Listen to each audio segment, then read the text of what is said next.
Hello everyone and welcome back to the Bridgehead. My name is Jonathon Van Maren and today we're going to be talking about one of the most famous British writers of the 20th century. Those of you who've been following along with the show for a couple of years know that when I get the opportunity, I like to talk to people who connect us with the past. So we've had the opportunity to talk to a lot of Holocaust survivors. We've had the opportunity to speak with the sons and daughters of Holocaust survivors, such as the daughter of Sir Nicholas Winton. And I like to have these conversations because I think that remembering our history is essential. And also as the 20th century sort of recedes behind us in the rearview mirror, I'm increasingly aware that it's more and more difficult to find or speak with anybody who is a living link to events of the past. People who actually either remember these things themselves or actually spoke with or knew people who experienced these things themselves. Earlier this year, actually, I had a conversation that was quite profound with George Walker. He's in his mid-90s, and he was actually the first African American to win the Pulitzer Prize for music. And he actually described to me what it was like to talk to his grandmother when he was a little boy about the experience of being a slave on a southern plantation. That kind of gives you an idea of how short history actually is when you can talk to somebody who spoke with somebody who was actually a slave on a southern plantation. And so I've spent a lot of time kind of keeping my eye out for people who present this living link to the past. And that's how I came upon Richard Horatio Blair.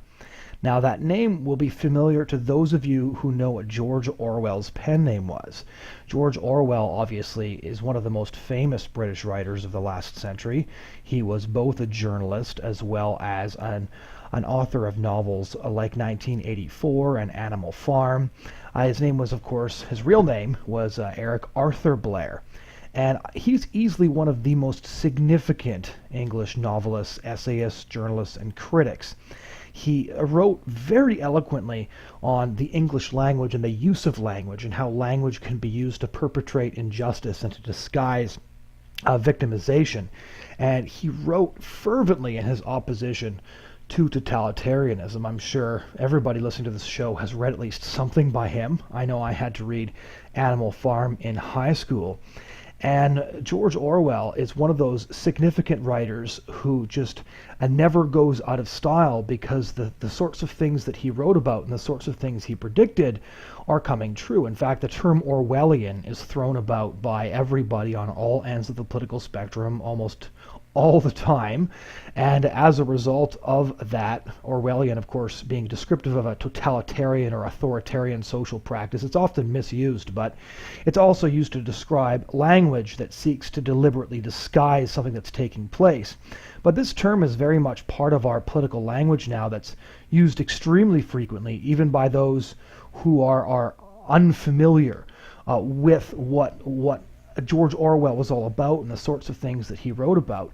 A few other terms that have entered the popular syntax would be Big Brother, the thought police, memory hole, doublethink, unperson, and thought crime. These are all terms that were coined by George Orwell and have now entered the political conversation in such a standard way that many people don't even realize where they come from. And so I've always wanted to talk to somebody who knew George Orwell himself, who actually spoke with the man. And like many of you, I was unaware actually that he had a son until quite recently when I spotted an exclusive interview with The New Yorker as well as an interview on YouTube that sort of showed a guy named Richard Blair talking about George Orwell and his memories of George Orwell. And after listening for a bit, I realized that's because Richard Blair is the only son of George Orwell, the adopted son, in fact, of George Orwell. And it's a really fascinating story. And I managed to get a hold of him. And I apologize for the sound quality of this particular interview. He was talking quite softly, so I had to do a lot of sound editing into his phone, and you'll hear his clock go off in the background and stuff like that. But despite that, I tried to clean up the sound as best I could. I thought this interview was worth sharing with you all because I just found it very fascinating to talk to somebody who had actual memories of George Orwell, had memories of Eric Arthur Blair, because he provided this real living connection to somebody who is so famous that we use phrases he coined in our everyday political conversation, and he could actually talk about what it was like to grow up as the son of Eric Blair. So with that, I present to you this short interview with George Orwell's son. My story starts on the 14th of May 1944, when I was adopted by Eric Arthur Blair and his wife Eileen. Eric Arthur Blair, of course, obviously, though unofficially, was better known as George Orwell. This was, of course, obviously during the Second World War, and he had been wanting a child for several years, because he felt, for rightly or wrongly, that he was unable to have children himself.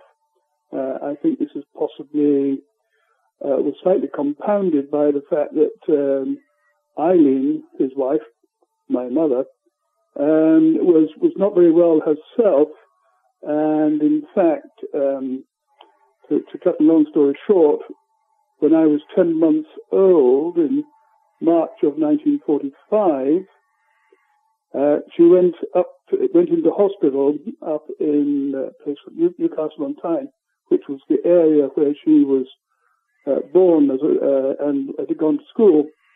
She went into the nursing home and died very soon after she was anesthetized to have a hysterectomy.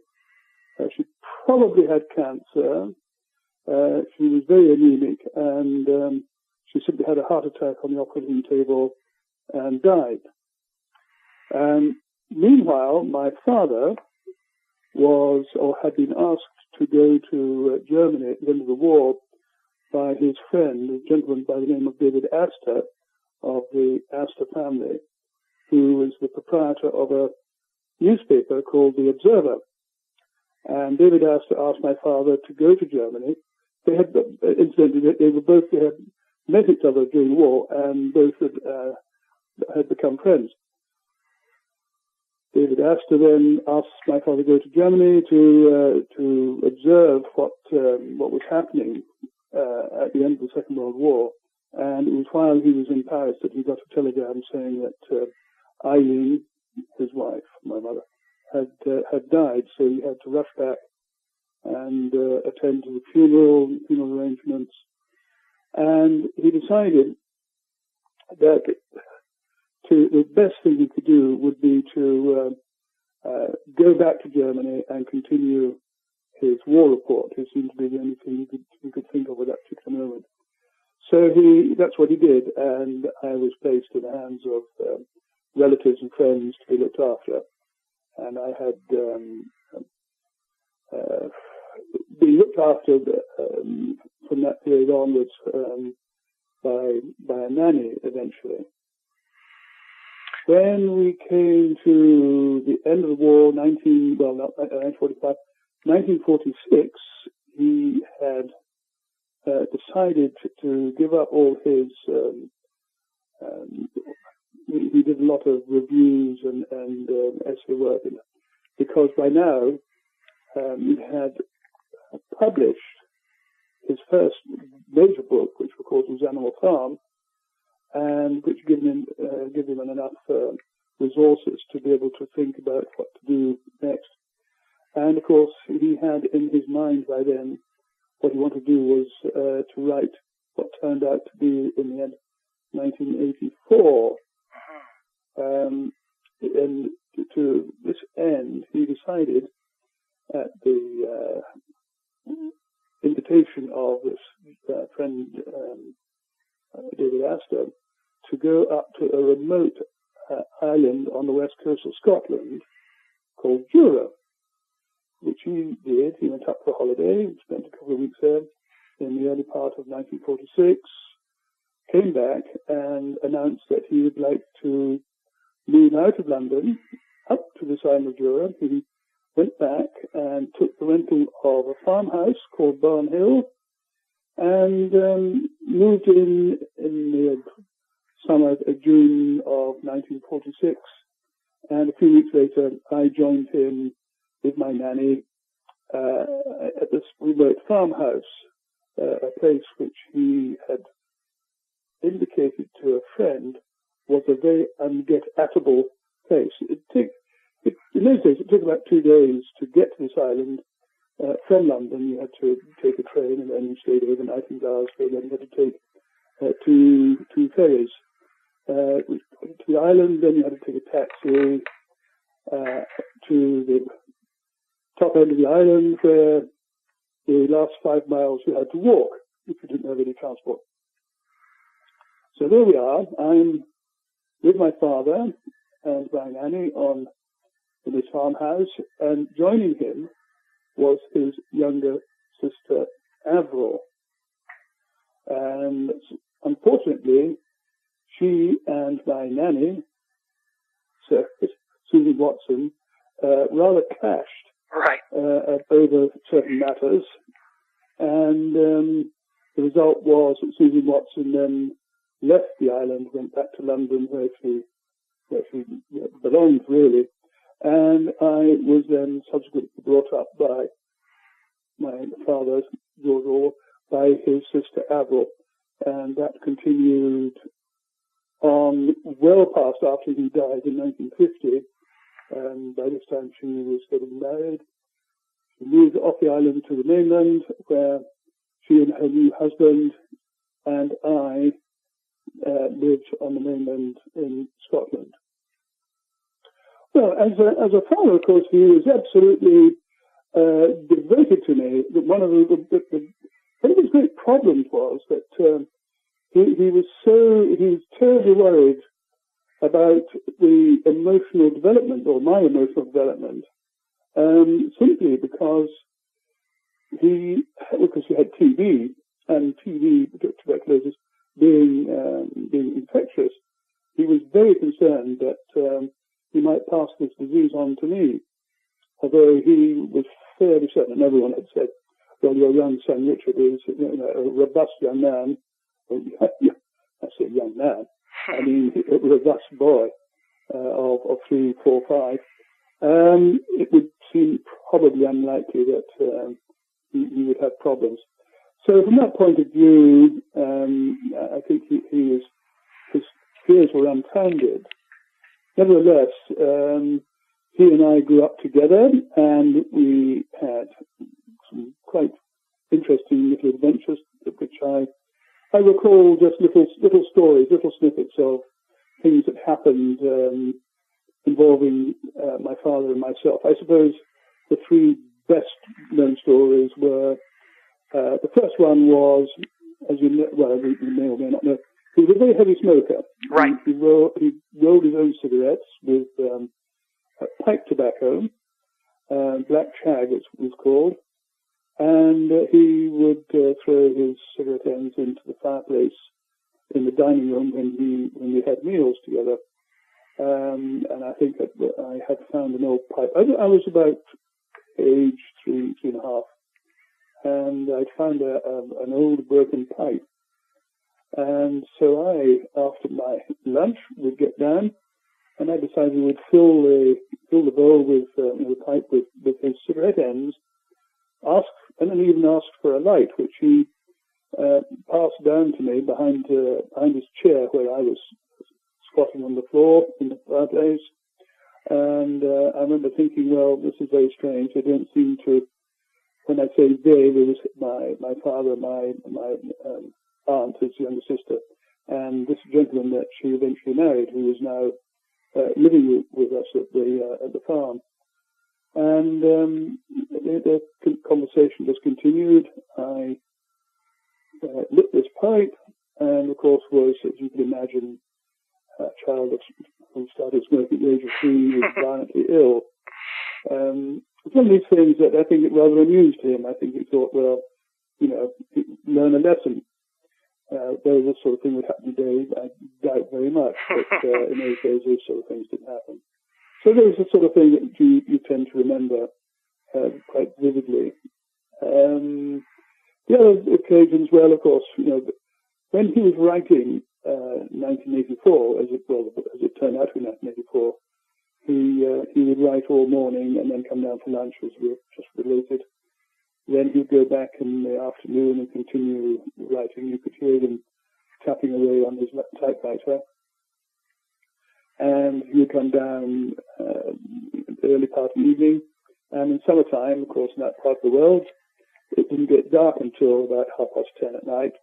And we'd go out, we would go fishing, which he thoroughly enjoyed. We'd go fishing for mackerel and anything else we could catch.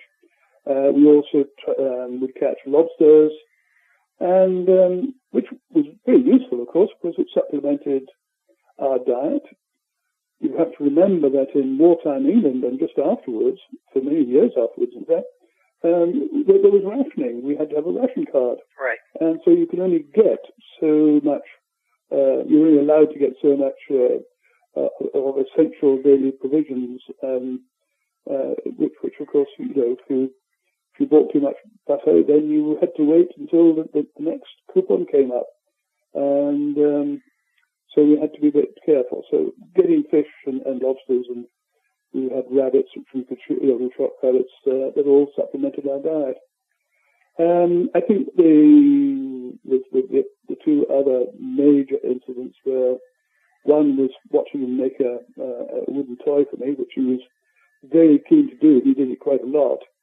Sadly, none of these toys exist anymore, but I was watching him one afternoon, and I fell off a chair and cracked my head open quite severely, actually. Sort of thing that you would be nowadays if you did this happen to a child today. You would be rushed to hospital, and there'd be all sorts of tests conducted to see whether he'd suffered concussion and whether he'd cracked broken his fractured his skull. Right. In those days, I was just taken into the bathroom to stem the blood and bandage my head, and the next day I was taken down to the village, had a couple of stitches popped into an enormous gash in my forehead. So you tend to remember that as well. But I suppose the major incident was again, actually all these things happened in the same year, right, 1947, and we had been, and I say we, he always had a lot of friends and relations staying with him in the summertime, and we had gone over to the wild side of the island, the west side, to have a weekend in the summertime, and some of the party had walked back over the hill to the farm, leaving myself, my father, a nephew and a niece to take a small 12-foot rowing dinghy back through a very treacherous and dangerous stretch of water. And we got ourselves into major problems with the tide, running tide, which my father had miscalculated. We lost the outboard off the back of the dinghy, and my father commanded his nephew, who was about 19, 20, to take to the oars and row like crazy for this little rocky island, which we managed to get to. My cousin Henry jumped out, pulled the dinghy up onto a very smooth sloping rock with the swell. The swell receded, the boat slid back, turned upside down, throwing both myself and my father, I was sitting on my knee, underneath under the water, underneath the dinghy. Now this is all, we came out spluttering, and we managed to get ourselves ashore. It sounds all very silly, but one has to remember that any sort of accident at sea can very, very quickly turn into a tragedy. It can turn into a tragedy just as easily as it can turn out to be okay. he could so easily have hit his head on a rock. The tide would have pulled him away, and of course, halfway through writing 1984, that would have been the end of all and the book. So we were very fortunate, I think, in getting away, and we then proceeded to go home and tell the others we were shipwrecked, to which they said that, oh really, and then carried on working. We were making hay at the time. So there was all these little, silly little stories that, that particular story actually managed to get into the papers the next day. But these are the sort of things that I remember. One has to be very careful, about trying to remember stories that so far back, because, as everyone says, fact and fiction starts to overlap, and you have to be quite careful about what you think you remember against what you actually remember, against what other people tell you or what you've read. So you can quite understand that these are little snapshots of living with my father. I think really the sad part of it was that when finally the beginning of 1949, he'd already been in hospital the year before, and was given streptomycin, which had to be imported from the States with permission from our Home Secretary. And he was in hospital outside Glasgow. He was given this course of streptomycin, and sadly he was allergic to it, and he couldn't complete the course. He just simply couldn't tolerate the treatment. Whether he was being prescribed too much at the time, who knows? But there we go. So now he has finished writing 1984 and has exhausted himself to the point where he's seriously ill. The tuberculosis is really now quite rampant in his lungs, and his specialist says, you must come down to England to be closer to where I can keep an eye on you. And he was eventually left the island, and I was with him in the car in the early, I think, January 1949, when we had to take him down to the village, and then on down to catch the ferry to the mainland, and from there take him down to a county called Gloucestershire, where he went into a sanatorium. And sitting in the car with him, it's all quite sad really, because I remember thinking, I think he thought, or already realised, that this was going to be, it could well be his last journey. He didn't want to die, and he didn't have a death wish or anything, but I think he just simply drove himself a little bit too hard, and the treatment at that time was a little bit primitive. Obviously, antibiotics of the day were very new, and I just said that he was allergic to streptomycin. Today, of course, I think he would have been caught very much sooner, and would have been probably been cured. But he had been a bit of a sickly child all his life. Always had bronchitis, where I don't think was help, and certainly smoking didn't help at all. Smoking and TB is not a very good combination. Right. So here he is. He's now been taken down to the sanatorium in England, and I would go and visit him and say, where does it hurt, Daddy? Because I didn't understand really what his problem was. It hurt, of course, to me was a cut or a bandage on your finger or something like that.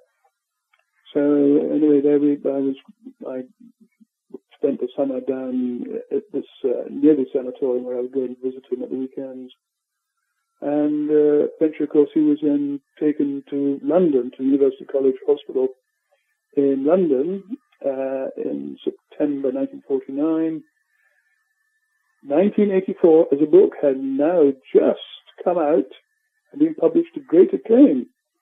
And he was never to see see the real benefits, because although he remarried in the autumn, actually October 1949, he died obviously in January 21st of 1950. Just really sort of on the eve of the arrangements which had been made for him to go to Switzerland to hopefully recuperate in the clean, clear air of Switzerland. But sadly, that was not to be. So there you have sort of my part in his life. I think that the value of his work is this warning that he, being very observant, very astute about what was going on in the world, how politicians could manipulate the language. He was very, very aware of warning people: don't take things at face value. What a politician says isn't always necessarily what he means. And I think this is he said in both Animal Farm, but and certainly in 1984, that what happened in 1984 wouldn't necessarily happen, but it was a scenario that could happen if you take it to its logical conclusion. And sadly, of course, not sadly, but as it turned out, I think he was very prescient in what he wrote, and you can see it, happening all over the world. Having said that, I think you will find that the manipulation of people by more powerful people has been going on since time immemorial, and is not going to stop now. It will always be so. What was it like growing up as George Orwell's son? You've talked about your memories of him, and of course you knew him as a father, but you didn't really understand him as a writer. What was it like to realize that growing up and realize who he was? Well, I think it was a realization that it wasn't an epiphany. It was something that grew on me as I grew up, going through school. I started reading his, the first book I read, of course, was Animal Farm, which I think probably the first book that a lot of school children read. I read it at the age of 12, I think it was, and I think a lot of children of today, if they're reading those sort of books, would probably read it about that age, 12, 13, 14, and probably study it at school. That was the book I first read, and I think I then moved on to 1984, a few years later, and slowly started to read all the books that he had written. I think the thing is, you have to remember, of course, that his reputation, whilst well established with a very small percentage of people back in the 30s and certainly in the 40s, and was really enhanced by both Animal Farm and then 1984, which really elevated him onto the stage of writers to read. His reputation has grown almost exponentially ever since, all through the 50s and the 60s. And then, of course, what precipitated, I suppose, the enormous boost was sadly, his second wife, Sonia, died in 1980. And due to all sorts of problems, on her death, this released, not because of her, but for other reasons, this released a freedom for the estate to flourish in far greater depth than at the beginning of 1980. Of course, we're now leading up to 1984. So that was the booster to propel Orwell into sort of the analogy would be sort of into the upper into space, as it were, and he has been read avidly ever since. Ladies and gentlemen, you were listening to an interview with Richard Blair, the son of Eric Blair, best known by his pen name George Orwell. I hope you enjoyed this short conversation. And if you're interested in any of the other interviews that we've done, go to thebridgehead.ca. We're also on SoundCloud, YouTube, and iTunes.